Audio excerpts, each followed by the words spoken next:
বিকেলে চায়ের সাথে এরকম গরম গরম কচুরি হলে কিন্তু ব্যাপারটা বেশ জমেই যায়। আর এই কচুরি দিয়ে টমেটো সসের সাথে খেতে কিন্তু বেশ ভালো লাগে। Hello everyone, welcome back to my channel Popy's cooking and blog. আশা করি আপনারা সবাই ভালো আছেন, সুস্থ আছেন। আর আজকে আমি আপনাদের জন্য নিয়ে এসেছি এক দারুণ স্বাদের রেসিপি কচুরি। আর কচুরিটি আমি কীভাবে বানিয়েছি সেটাই আজকে আপনাদের সাথে শেয়ার করব। আর আমার এই ভিডিওটি ভালো লাগলে আমার চ্যানেলটিকে লাইক, কমেন্ট আর শেয়ার করার সাথে সাথে আমার চ্যানেলটিকে সাবস্ক্রাইব করার অনুরোধ রইল। চলুন তাহলে দেখা যাক। এখানে আমি মুগ ডালটাকে 3-4 ঘন্টার জন্য ভিজিয়ে রেখেছিলাম। এখন এটাকে একটা পাত্রের মধ্যে নিয়ে ভালো করে বয়েল করে নিব। দিয়ে দিলাম নুন দিয়ে ডালটাকে 60% মতো সিদ্ধ করে নিব। দেখুন, ডালটা যখন এরকম নরম হয়ে আসবে তখনই কিন্তু গ্যাসের ফ্লেমটাকে অফ করে দিব। ডালটাকে খুব বেশি সেদ্ধ করব না, তাহলে কিন্তু কচুরির পোরটা খেতে ভালো লাগবে না। এখন ডালটাকে এরকম একটা চালনির মধ্যে নিয়ে খুব ভালো করে জলটাকে ঝরিয়ে ডালটাকে শুকনো করে শুকিয়ে নেব। এখানে আমি নিয়ে নিয়েছি মেজারিং কাপের মেপে 2 কাপের মতো ময়দা। দিয়ে দিলাম নুন, চিনি আর ঘি। আমি এখন এই ময়দাটাকে ঘি দিয়ে সব কিছু ভালো করে মিশিয়ে নিয়ে ভালো করে ময়াম দিয়ে নিব। আর এখানে আমি দিয়ে দিলাম 1/2 চামচের মতো জৈনটা দিলে কচুরির ফ্লেভারটা খুব ভালো আসে। তো আপনারা চাইলে এখানে ঘিয়ের পরিবর্তে সাদা তেলও দিতে পারেন, তবে ঘি দিয়ে ময়াম দিলে কচুরিগুলো খেতে কিন্তু বেশ ভালো হয়।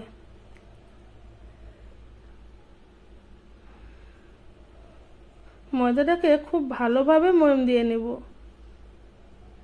ময়দার ময়াম দেওয়াটা যতটাই ভালো হবে কচুরিগুলো খেতে কিন্তু ততটাই ভালো হবে। এখন এর মধ্যে অল্প অল্প করে জল দিয়ে ময়দাটাকে খুব ভালো করে মেখে নেব।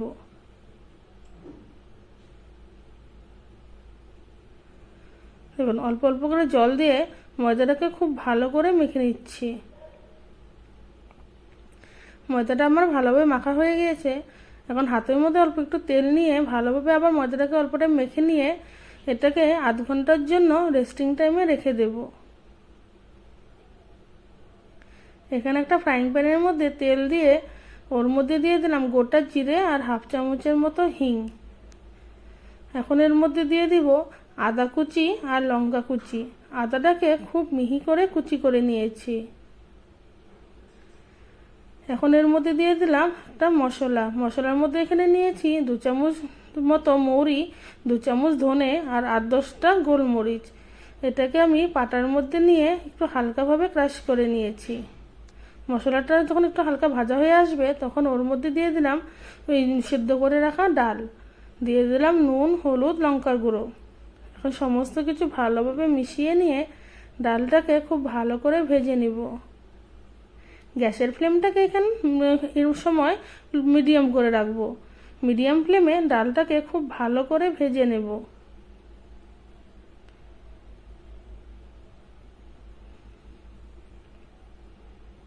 এখন এর মধ্যে দিয়ে দিলাম আমচুর পাউডার আর দিয়ে দিলাম চিনি। সমস্ত কিছু আবারও ভালোভাবে মিশিয়ে নিব। তো আপনাদের কাছে যদি আমচুর পাউডার না থাকে তবে যখন ডালটা খুব পুরোপুরি হয়ে যাবে তখন এর মধ্যে নামানোর আগে সামান্য একটু লেবুর রস দিয়ে দিতে পারেন। এখন এর মধ্যে আমি দিয়ে দিলাম 3 চামচের মতো ছাতু, দিয়ে দিলাম কসুরি মেথি আর দিয়ে দিব গরম মশলা। তো আপনাদের কাছে যদি ছাতু না থাকে তবে বেসনটাকে শুকনো খোলায় একটু হালকা রোস্ট করে দিয়ে দিবেন। এইভাবে বেশ অল্প কিছুক্ষণ ধরে ভালো করে ভেজে নিলে কিন্তু কচুরি পুরটা একদম রেডি হয়ে যাবে। দেখুন, আমাদের ময়দাটাও কিন্তু খুব ভালোভাবে সেট হয়ে গিয়েছে। আবারও কিছুক্ষণের জন্য ময়দাটাকে একটু ভালো করে মেখে নিয়ে এরকম গোল গোল করে লিচি কেটে নেব। তো আপনারা কচুরির সাইজ ছোট বড় যেরকম করতে চান ওইভাবেই কিন্তু এই লিচিগুলো কেটে নেবেন। এখন হাতের সাহায্যে লিচিগুলোকে এরকম গোল গোল করে শেপ দিয়ে নেব। বাজারে কেনা কচুরির থেকে এরকম ঘরে বানিয়ে খেতে কিন্তু কচুরিগুলো খুব ভালো লাগে। বিকালে চায়ের সাথে বা ইভিনিং স্ন্যাক্স হিসাবে কিন্তু এই কচুরিগুলো আপনারা বানিয়ে খেতে পারেন। এখন একটা লিচি নিয়ে এরকমভাবে গোল গোল করে একটা বাটির মতো করে নেব। তারপরে ভিতরে চামচ দিয়ে ওই ডালের পুরটা দিয়ে দেব। পুরটাকে দিয়ে চারদিক দিয়ে এরকম চেপে চেপে মুখটাকে বন্ধ করে নেব।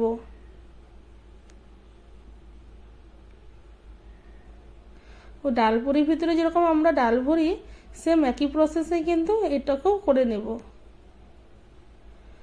মুখটাকে খুব ভালোভাবে চেপে চেপে বন্ধ করব। এরকম করে মুড়িয়ে নিয়ে এইভাবে বন্ধ করে দিব। এরকম করে নিলে ভিতরে পুরটা কিন্তু একটুকুও বেরোবে না। এখন কচুরিগুলোকে আমি কিন্তু বেলবো না, এরকম হাতের সাহায্যে এরকম করে করে কচুরির শেপ দিয়ে নেব।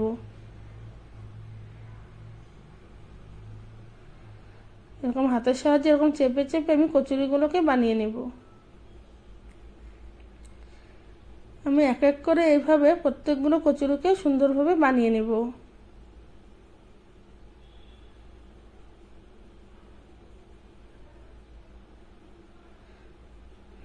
দেখুন এইভাবে করে আমি এক এক করে সবগুলো কচুরি কিন্তু বানিয়ে নিচ্ছি। আমার বেশ কয়েকটা বানানো হয়ে গিয়েছে। এখন আমি এই যেগুলো বানানো হয়ে গেছে সেগুলোকে একটু ভেজে নেব। কড়াইতে তেলটাকে গরম করে এক এক করে সবগুলো কচুরি এর মধ্যে দিয়ে দেব। একদম মিডিয়াম হিটেও কচুরিগুলো ছাড়বো। যখন এরকম ফুলে আসবে তখন উল্টে নিয়ে এপাশ ওপাশ করে খুব ভালোভাবে লাল লাল করে ভেজে নেব। যখন এরকম গোল্ডেন ব্রাউন কালার হয়ে আসবে তখন কচুরিগুলোকে উঠিয়ে নেব।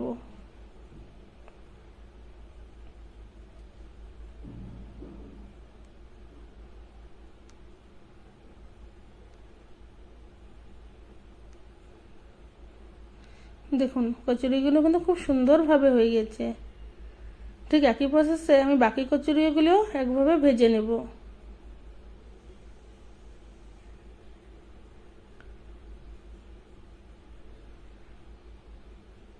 যখন এরকম সুন্দর সোনালি রং ধরে আসবে তখন কচুরিগুলোকে গ্যাসের স্টিমটা একটু কমিয়ে দিয়ে খুব ভালো করে এরকম লাল লাল করে ভেজে নেব। আমার এরকম করে সবগুলো কচুরি কিন্তু ভেজে নিয়েছি। দেখুন আপনাদেরকে একটা ভেঙে দেখাই, কচুরিগুলো কত সুন্দর হয়েছে, খেতেও কিন্তু বেশ হয়েছে।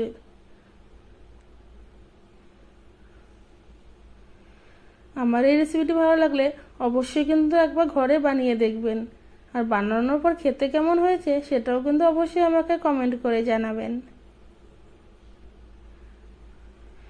দেখুন আমাদের মুগ ডালের কচুরি কিন্তু একদম রেডি। খেতে কিন্তু দুর্দান্ত হয়েছিল। ভিডিওটি দেখার জন্য আপনাদেরকে অসংখ্য ধন্যবাদ। আর আমার এই ভিডিওটি ভালো লাগে অবশ্যই কিন্তু আমার চ্যানেলটিকে সাবস্ক্রাইব করে আমার পাশে থাকবেন।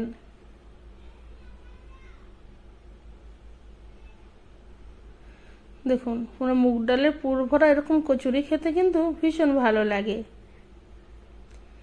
তো অবশ্যই একবার বাড়িতে বানিয়ে দেখার জন্য রিকোয়েস্ট রইল। ভিডিওটি দেখার জন্য অসংখ্য ধন্যবাদ।